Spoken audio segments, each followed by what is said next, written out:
नमस्कार साथियों, स्वागत है आपका हमारे YouTube चैनल पर। तो दोस्तों, जियोपॉलिटिक्स एक चेस गेम की तरह है और इस गेम में हमेशा एक बड़ा प्लेयर छोटी कंट्रीज को डोमिनेट करने की कोशिश करता है। जैसे कि रशिया अपने कमजोर पड़ोसी मुल्कों पर अपना कंट्रोल जमाने की पूरी कोशिश कर रहा है और अमेरिका भी अपने वीकर नेबर्स और अपने एलाइज को डोमिनेट करना चाहता है। तो क्या यही वजह है कि डोनाल्ड ट्रंप और पुतिन एक दूसरे के करीब आ रहे हैं? चलिए आज इस पूरी कहानी को समझते हैं और जानते हैं कि क्या डोनाल्ड ट्रंप एंड रशिया के पुतिन की कहानी जो है, जो दोस्ती का जो राज है, वो यही है कि वो दोनों ही अपने आसपास के पड़ोसी देशों को, अपने कमजोर अलाइज को डोमिनेट करना चाहते हैं और दोनों एक साथ मिलकर पूरे वर्ल्ड ऑर्डर को चेंज करने की कोशिश कर रहे हैं। तो चलिए समझते हैं इस पूरी कहानी को, पर उससे पहले चैनल का नाम है दिया ये सब, मेरा नाम है राही मेहता। चैनल को अभी सब्सक्राइब कर ले ताकि आप ऐसी इंफॉर्मेटिव वीडियोस देखते रहें। तो दोस्तों, सबसे पहले कहानी की शुरुआत करते हैं रशिया की पावर गेम को समझने के साथ साथ। तो दोस्तों, रशिया ने हमेशा अपने आसपास के कमजोर देशों पर अपना इंफ्लुएंस बनाए रखा है, चाहे वो बेलारूस हो, चाहे वो कजाकिस्तान हो या फिर यूक्रेन ही क्यों ना हो।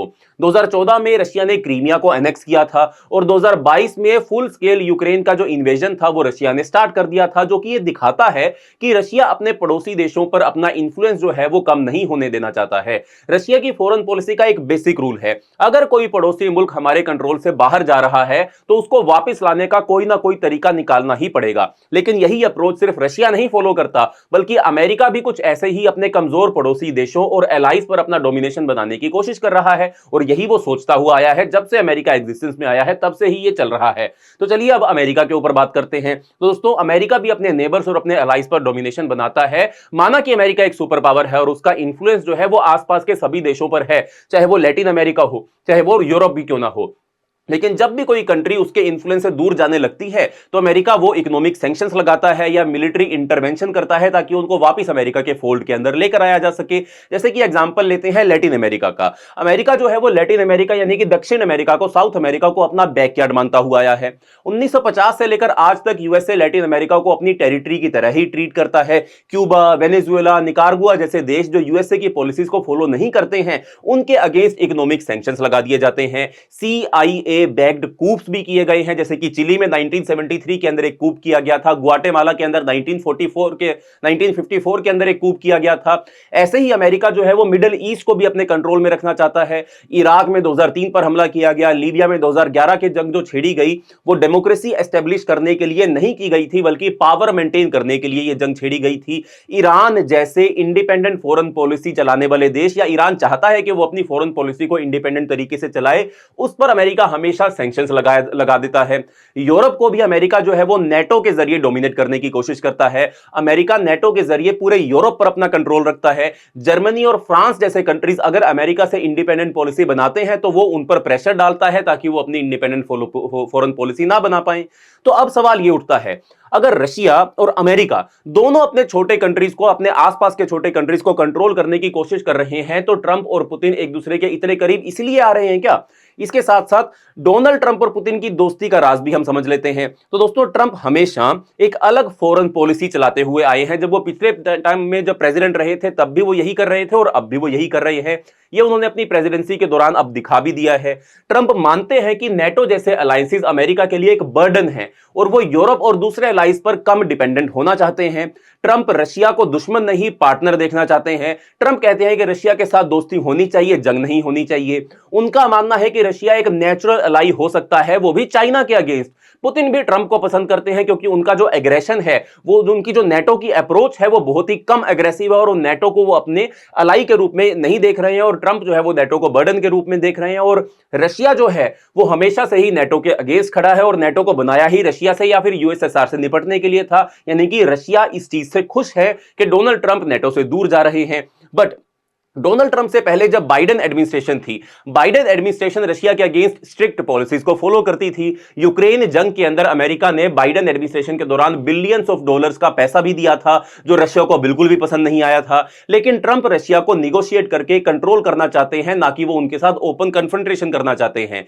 तो ऐसे में ग्लोबल पॉलिटिक्स का नया इक्वेशन कैसे क्रिएट होगा? अब ट्रंप वापिस पावर में आ गए हैं तो अमेरिका की फॉरेन पॉलिसी रशिया के लिए सॉफ्ट भी हो गई है। इस वजह से पुतिन ट्रंप को एक स्ट्रॉन्ग एलाई की तरह भी देख रहे हैं, बट इसके चलते एक नई कोल्ड वॉर की शुरुआत भी हो रही है। चलिए इस नई कोल्ड वॉर को भी समझ लेते हैं। एक तरफ चाइना और रशिया का अलायंस बढ़ता जा रहा है, दूसरी तरफ ट्रंप के आने के बाद से तो अमेरिका की रशिया के साथ इक्वेशन भी चेंज हो गई है, जबकि यूरोप के साथ अमेरिका के जो रिश्ते हैं वो बिगड़ते जा रहे हैं। तो ये अजीब सा अनकन्वेंशनल कोल्ड वॉर दुनिया में स्टार्ट होने वाला है, या कह लीजिए आप स्टार्ट हो भी चुका है। बाकी आपको क्या लगता है, क्या अमेरिका और रशिया सच में अपने छोटी कंट्रीज को डोमिनेट करने की कोशिश कर रहे हैं, और ट्रंप पुतिन की दोस्ती दुनिया के जियोपॉलिटिक्स को कैसे बदलेगी? अभी मुझे इस चीज का कमेंट करके आंसर जरूर देना। इसके साथ साथ इस नई कोल्ड वॉर का एक एग्जांपल भी समझने की कोशिश करते हैं। चलिए आगे बात करते हैं।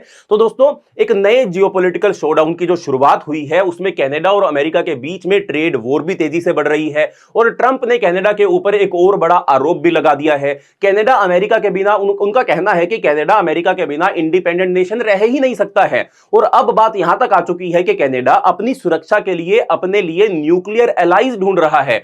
तो क्या सच में कनाडा पर खतरा मंडरा रहा है? आइए इस मुद्दे को भी डिटेल में समझते हैं कि कैसे ये एक नई तरीके की कोल्ड वॉर के अंदर शामिल हो सकता है।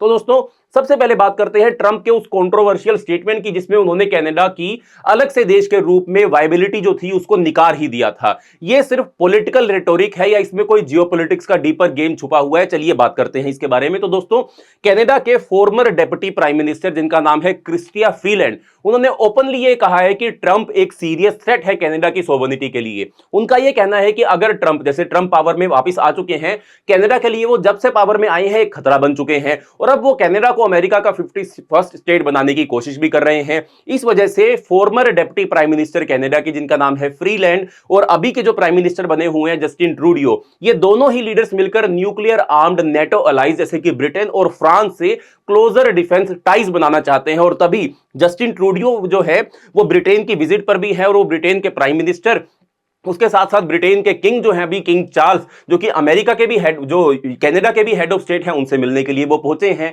इसी के बीच ट्रंप ने एक ट्रेड वॉर जो है वो भी कनाडा के साथ छेड़ दी है। ट्रंप सिर्फ पॉलिटिकल स्टेटमेंट्स ही नहीं बल्कि इकोनॉमिक प्रेशर भी कनाडा के ऊपर डाल रहे हैं। उन्होंने मैक्सिको और कनाडा से इंपोर्ट पर 25% टैरिफ लगा दिए, और इस पर ट्रूडियो ने भी पलटवार किया है। कनाडा ने रिटेलिएटेड, जो कनाडा ने भी अमेरिका के ऊपर वापस टैरिफ अनाउंस कर दिए हैं, जो कि अमेरिका की 100 बिलियन गुड्स के जो एक्सपोर्ट है कनाडा को, उसको इंपैक्ट करने का काम करेंगे। ट्रंप ने अपने सोशल मीडिया प्लेटफॉर्म, जो ट्रुथ सोशल के नाम से जाना जाता है, उस पर ट्रूडियो को एक और धमकी भी दे दी, और उस पर उन्होंने बोला कि जितना कनाडा रिटेलिएटरी टैरिफ बढ़ाएगा उतना ही यूएस उसको रेसिप्रोकेट करेगा। यानी कि ये ट्रेड वॉर जो है वो और ज्यादा बढ़ेगी, और एक नई तरीके की कोल्ड वॉर जो है वो यहां पर हमको देखने को मिल रही है। यानी कि अमेरिका यहां पर, कनाडा जो उसका एक कमजोर एलाई है, कमजोर नेबर है, इकोनॉमिकली मैं बात कर रहा हूं, कनाडा जो है वो इकोनॉमिकली अमेरिका के सामने कहीं स्टैंड नहीं करता है, और इसलिए अमेरिका जो है वो कनाडा को डोमिनेट करने की कोशिश कर रहा है। और इसके साथ साथ ये सिर्फ इकोनॉमिक पॉलिसी ही नहीं है बल्कि एक फुल फ्लेज्ड ट्रेड वॉर का अनाउंसमेंट भी है। ट्रूडियो ने ट्रंप को डायरेक्टली रिप्लाई दिया था इस चीज के चलते, और उनकी डम्ब ट्रेड वॉर को क्रिटिसाइज भी किया था। उनका कहना है कि ट्रंप कनाडा की इकोनॉमी को कोलैप्स करना चाहते हैं ताकि एनेक्सेशन इजी हो सके, लेकिन ट्रूडियो ने भी साफ कर दिया कि कनाडा कभी भी यूएस का पार्ट नहीं बनेगा। इसके साथ साथ जो कनाडा का एक स्टेट है जिसका नाम है ओंटारियो, ओंटारियो के जो गवर्नर है, जो प्रीमियर है, उनका नाम है डॉग फोर्ड, उन्होंने भी एक स्ट्रॉन्ग स्टेप उठाने की बात करी है अमेरिका के अगेंस्ट। उन्होंने कहा है कि अगर ट्रंप ने टैरिफ वापस नहीं लिए तो ओंटारियो से यूएस को सप्लाई होने वाली इलेक्ट्रिसिटी पर भी टैक्स लगाया जा सकता है, या फिर इवन सप्लाई बंद भी की जा सकती है। याद रहे, ओंटारियो से यूएस के स्टेट्स जैसे कि मिशिगन, न्यूयॉर्क और मिनेसोटा को इलेक्ट्रिसिटी सप्लाई होती है।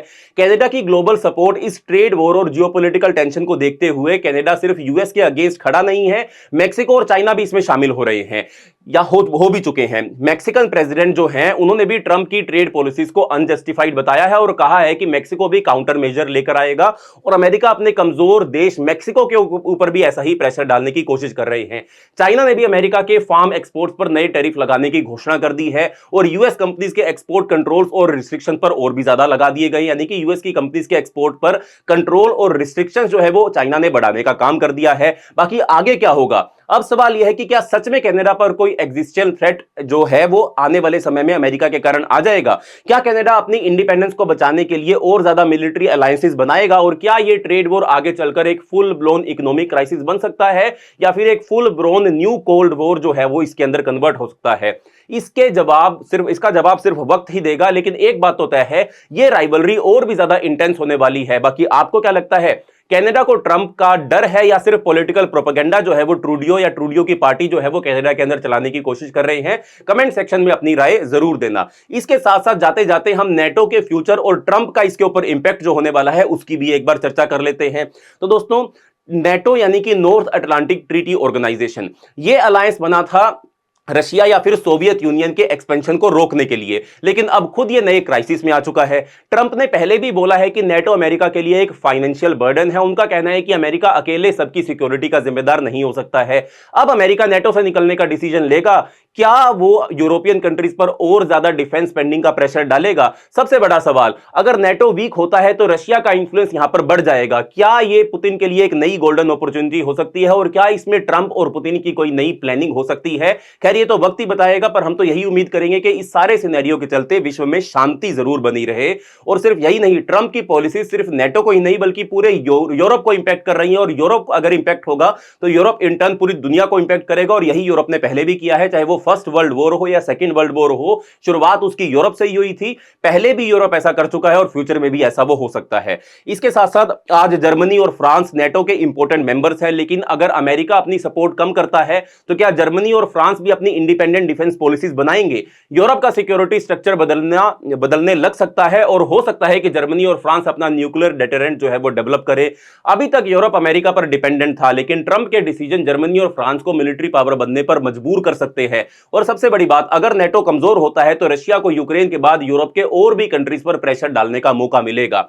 एक तरफ ट्रंप नेटो से दूर हट रहे हैं और दूसरी तरफ पुतिन अपना इंफ्लुएंस बढ़ाते जा रहे हैं। ऐसे में सवाल उठता है, क्या ट्रंप और पुतिन सीक्रेटली एक दूसरे की मदद कर रहे हैं या नहीं कर रहे हैं? पुतिन नेटो को वीक देखना चाहते हैं और अगर अमेरिका अपना सपोर्ट कम कर देता है तो रशिया को यूरोप पर अपना कंट्रोल एस्टेब्लिश करने का मौका मिल सकता है। ट्रंप अमेरिका फर्स्ट पॉलिसी को फॉलो करते हैं जो इनडायरेक्टली रशिया के लिए बेनिफिशियल हो सकती है।